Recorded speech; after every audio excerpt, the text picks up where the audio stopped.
आज रहल देवरुआ के महावीरी अखाड़ा तो मजा बहुत आयल, लेकिन हमरो संग कुछ कांड हो गया। आप लोग के वीडियो के लास्ट में जरूर बताएं। तो देवरुआ के मेला देखे खातिर हम सोनू और नितेश निकल गनी घर से। आज छठ के दिन रहल, छुट्टी रहल हर जगह के, तो हमने फ्री रहनी सीधे चल गनी गोपलापुर।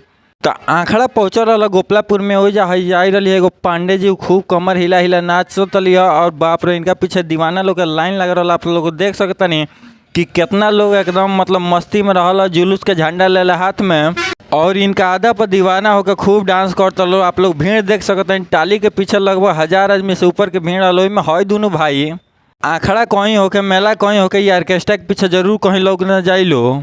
ये सब देखत हमने गने जा देवरुआ डायरेक्ट मेला में। तो जब मेला खातिर सब चीज़ सज गल, दुकान सज गल, बस इंतजार रहा कस्टमर के। साधु चाय जिलेबी बना के बैठल रहे हैं।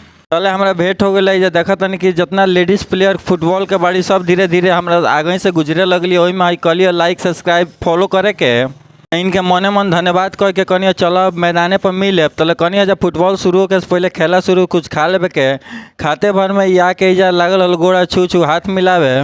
सगरो मुख्य अतिथि से हाथ मिलावल के बाद गोपालपुर पंचायत के मुखिया संजू देवी से फीता कटवा के मैच के उद्घाटन कल गई। ओकरी बाद जाके बीडीसी प्लस सरपंच जे भी रहल और मान्य अतिथि सबसे फीता कटवा के दूसर का, बाद मैच के उद्घाटन करा दिया गया जोर शोर से। आप लोग देख सकते हैं ताली गूंज गई पूरा मैदान में। ओकरी बाद मुखिया जी से एगो शॉट मारवाल गया फुटबॉल के।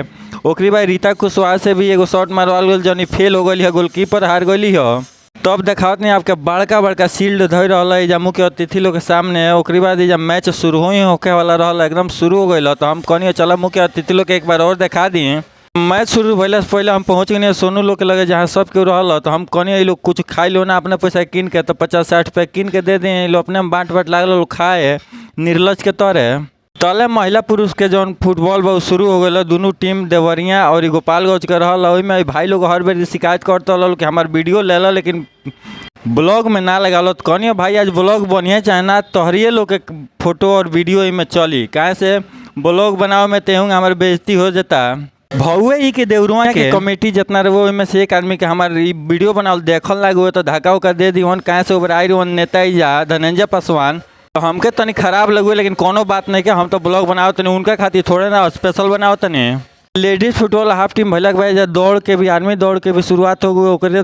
तनिए देर बाद बिहार के शिक्षा मंत्री और भोरे के विधायक प्रत्याशी सुनील कुमार जी के एंट्री हो गई है। यहाँ के हाथ मिला के सबके संग बैठ गए। ओकरी बाद कहोगे कि चलिए काम करिए, तनी फीता काट दी रहो कि मैच के उद्घाटन हो बढ़िया से हो जाओ। और यहाँ के बोलवा के बारी बारी प्लेयर से हाथ मिलवाल गलो। ओकरी बाद कहोगे कि अब फीता काटी, कहाँ से रहुआ आ गए बाइन, तो बहुत सौभाग्य के बात भाई देवरुआ गाँव खातिर और बाकी ये जाके जनता खातिर। तो सब अतिथि के संग मिल के यहाँ के फीता काट के मैच के फिर दोबारा से शुभारम्भ कर दें। ओकरी बाद मैच जेंट्स के शुरू हो गए है।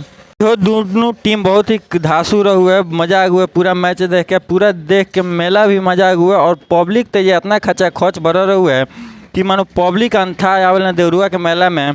यही घमंडे बुझाता एगो भाई हमारे के धकिया दीवन कि हमारी गाँव के मेला है, तू ये जा काल लबर लबर कैले बड़। चली कोनो बात नहीं के, चले अरविंद भैया बहुत अच्छा आदमी है, ये जाके मुख्य बानी यही जा कमेंट्री करता हूँ। पिंटू भैया जो सिसई निवासी बानी और वकील साहब जो डी जतपुरा के, यहाँ के कमेंट्री सुन के मजा आता है। देखी हर साल देवरुआ के मेला में एगो कुकुर जरूर ढुकेला फील्ड में जो हल्ला मचवा देला।